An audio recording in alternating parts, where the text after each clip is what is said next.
Idaho communities like Pocatello have given their consent to continue receiving refugees. KPVI News that works for you journalist Kate Gardner tells us about a local organization that steps in to help make the transition into American life easier. But I know what it means to leave your country and to leave your family and to go to a completely new world. Noran Amin is a student at ISU. Being from Egypt, she relates to some of the struggles refugees may face while integrating into American culture.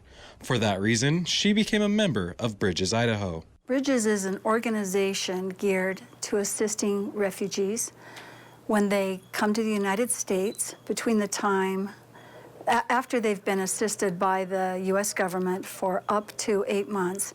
And we fill in the gap between that assistance and the assimilating into the population. Before Bridges can offer assistance, refugees must go through a resettlement center in either Boise or Twin Falls. And to get to a resettlement center is no easy task. They have come through an in-depth personal investigation process, typically called vetting.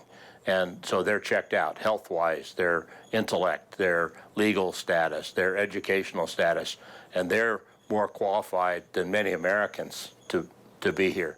And according to the U.S. Committee for Refugees and Immigrants, that screening process takes anywhere from 18 to 24 months. If there is any doubt that a refugee poses a security threat, he or she will not be admitted to the United States.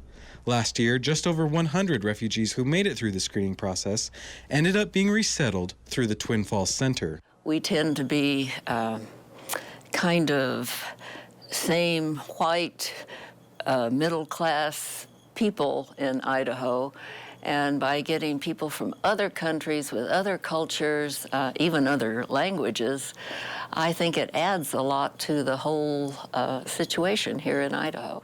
For someone who left her home country and culture to live in Idaho, there is one thing Americans can do to better accept refugees. So I'd like them to just imagine what life would be like if you have to leave everything behind and start a new life.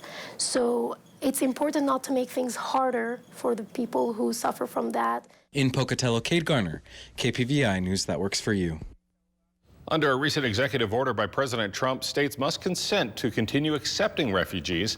Idaho Governor Brad Little issued a consent letter for both counties where the resettlement offices are located so they could continue operating.